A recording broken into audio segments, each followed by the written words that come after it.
जुंजी ईटो, ये नाम सुन के तुम्हारे दिमाग में क्या आता है? हॉरर मांगा। आज हम उसी जुंजी ईटो का एक ऐसा मांगा कवर करने वाले हैं जो कि बहुत ज्यादा हॉरर और डिस्गस्टिंग है। ये मांगा काफी सारे शॉर्ट स्टोरीज में डिवाइडेड है और सारी शॉर्ट स्टोरी एक दूसरे से अलग है। आज हम उन्हीं में से एक शॉर्ट स्टोरी कवर करने वाले हैं जिसका नाम है सेवियर। ये वाला सेवियर नहीं, ये वाला सेवियर। तो आज की वीडियो बहुत ज्यादा हॉरर और क्रीपी होने वाली है। दिल थम के बैठ जाइएगा। वीडियो को प्रारंभ किया जाए।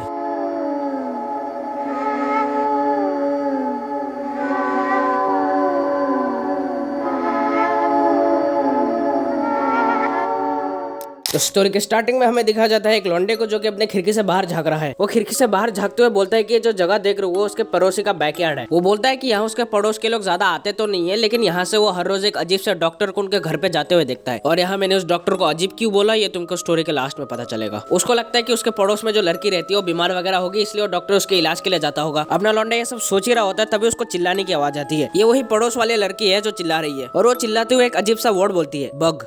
हाँ, तुम्हें ये वर्ड नॉर्मल लग रहा होगा, लेकिन ये एक वर्ड बहुत बड़ा सस्पेंस है। ये सुन के लौंडा बोलता है कि उसको ये चिल्लाने की आवाज हर रोज सुनाई देता है और शायद से लड़की को बग पसंद नहीं है। वैसे भी यूजुअली लड़कियों को बग्स ज्यादा पसंद नहीं है। तभी उसको उस लड़की की मम्मी की आवाज आती है जो कि बोल रही है कि यहाँ तो कोई बग है ही नहीं।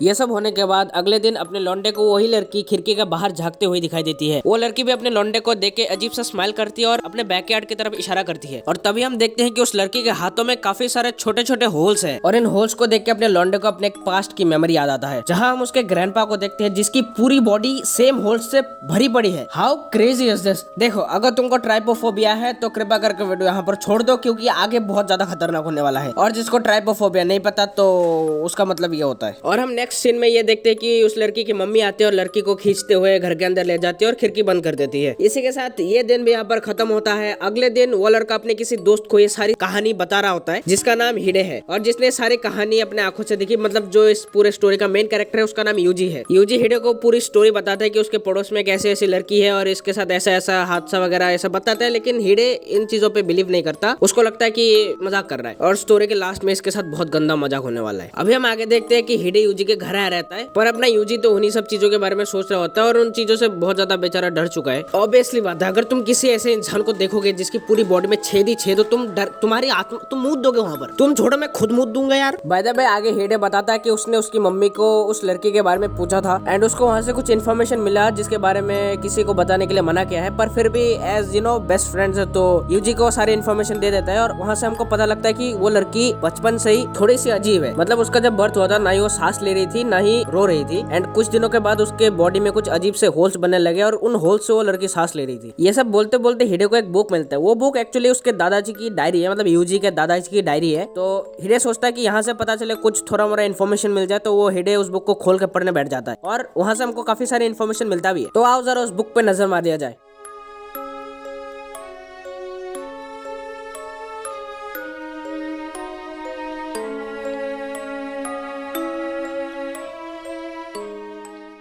आज मैं अपने एक बहुत पुराने दोस्त से मिला। खुशी तो बहुत हो रही थी, लेकिन वो कुछ डरा हुआ था, जैसे उसके पीछे कोई पड़ा हो। उसने एक भारी सा कोट पहना था, ऐसा लग रहा था कि वो अपने बॉडी को छुपाना चाह रहा हो। वो मेरे रूम पे आया पर उसने वो कोट उतारा नहीं। उसने मेरे को एक चीज दी, एक अजीब सा चीज, एक गहरे हरे रंग का जार्ड। उसने ये चीज पता नहीं किसी शॉप से खरीदा था, पर अजीब बात यह है कि उसने वो चीज मेरे को दिया और ऐसे भाग गया जैसे वो चीज से पीछा छुड़ाना चाहता हो।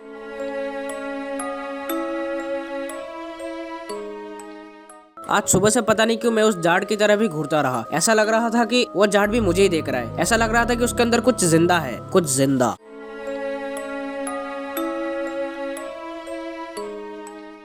आज सुबह से पता नहीं क्यों मुझे ठंड सा लग रहा है। हालांकि ये गर्मी का महीना है, पर फिर भी ऐसा लग रहा है ठंडी मेरे हड्डियों तक पहुंच चुकी है। मैं डॉक्टर के पास गया, लेकिन उन्होंने भी बोल दिया कि नॉर्मल सर्दी है और कुछ दवाइयां देके मेरे को घर भेज दिया।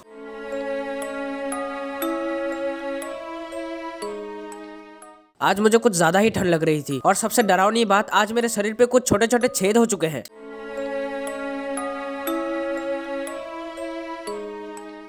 आज मेरे घर पे एक अनजान सा डॉक्टर आया। वो डॉक्टर मेरे बिना बुलाए आया और अजीब सा इंजेक्शन देने लग गया।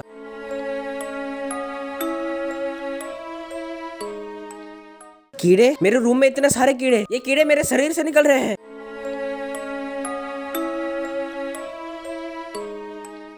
वो जाट श्रापित है। उस जाट की वजह से ही मेरे पूरे शरीर का ये हाल हो चुका है।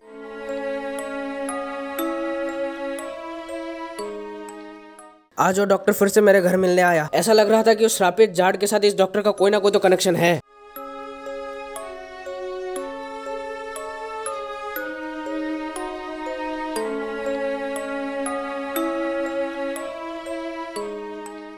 इसी के साथ ये डायरी यहाँ पर खत्म होती है। इसके बाद अपने यूजी बोलता है कि उसने जो बचपन में देखा था वो सब सच था, वो सब कोई झूठी कहानी नहीं थी। पर फिर भी हिडे को इस चीज में बिलीव नहीं होता। तभी वो लड़की अपने खिड़की से बाहर आती है और अपने गार्डन की ओर इशारा करते हुए अजीब ढंग से हंसने लगती है, जिसे देख के हिडे की फट जाती है और वो घर निकल लेता है। जब हिडे घर चला जाता है तब अपना यूजी आसपास में देखता है। जब उसको कोई नहीं दिखता है तो वो गार्डन में कूद जाता है, ये जानने के लिए कि वो लड़की हर बार उस गार्डन की तरफ इशारा क्यों करती थी। तभी उसको वही डॉक्टर फिर से उस लड़के के घर पे जाते हुए दिखता है। और तुम इस डॉक्टर को देखो भाई, क्यों है ये। और उस डॉक्टर को देख के वो लड़के भी चिल्लाने लगती है। भाई ऑब्वियसली बात है, मैं खुद चिल्ला दूंगा यार। ये सब होने के बाद अपना यूजी घर आता है और अपनी दादाजी की डायरी खोल के बैठ जाता है और सोचने लग जाता है। ये सब करते करते आज का दिन खत्म होता है और अगले दिन ये सब सोचते सोचते यूजी रास्ते से चलते हुए जाता है और उसको अपना दोस्त हिडे दिखता है। तब यूजी हिडे को एक चीज पूछता है कि उस लड़की के मम्मी को ये सब पूछ लेना चाहिए या फिर नहीं पूछना चाहिए। तो ऑब्वियसली हिडे बोलता है कि ये सब अभी पूछने की कोई जरूरत नहीं है, वैसे भी इन चीजों के साथ तेरा थोड़ी ना कोई लेन देन है। ये सब बात वगैरह करके यूजी अपने घर आता है और फिर से वही चीज सोचने लग जाता है कि पूछ लेना चाहिए कि नहीं। तभी उसके पड़ोसी के बैकयार्ड में वही सेम लड़की दिखाई जाती है, जिसके हाथों से वो होल्स गायब हो चुके हैं। ये देख के अपना लौंडा शॉक में जा चुका है। बाय द वे उसी रात एक तेज तूफान आता है और उसके घर के खिड़की के बाहर कोई बंदा नॉक कर रहा है, तेजी से नॉक करता है ना, खिड़की के बाहर कांच का खिड़की होता है, नॉक करता है, वो आवाजें सुनाई देती है उसको। तो अपना लौंडा पर्दा हटा के देखता है कि उसको दिखता है उसका दोस्त हिडे, जिसकी हालत ये है। इस बंदे ने वो स्टोन जो जाड़ है उसको लेके अपने पास रख लिया ताकि वो टेस्ट कर सके कि ये सच है कि झूठ है, और इसकी हालत अब ये है। मैंने बोला था इसके साथ बहुत बुरा होने वाला है और इसके साथ बुरा हो गया। तभी हमें हिडे से पता चलता है कि ये जाड़ सही में श्रापित है और इस जाड़ के साथ उस डॉक्टर का भी कनेक्शन है, क्योंकि ये जाड़ जिसके पास होता है उसी के पास वो डॉक्टर आता है और उसको मारने की कोशिश करता है। ये सब बोलते बोलते वो डॉक्टर पीछे से आ जाता है और अपना हिडे भग लेता है, पर वो बेचारा भग नहीं पाता। अगले दिन एक रिवर के अंदर हिडे की बॉडी पाई जाती है और उस बॉडी की हालत तुम खुद देख सकते हो, पूरे बॉडी में होल हो चुके हैं। तो गाइस इस मंगा का ये पार्ट यहाँ पर खत्म होता है। इसके काफी सारे पार्ट्स है, अगर तुम बोलोगे तो मैं कवर कर दूंगा। और आज के लिए बस इतना ही। अगर तुमको ये वीडियो अच्छा लगा कृपया करके एक लाइक ठोक देना और सब्सक्राइब कर लेना चैनल को। सायोनारा।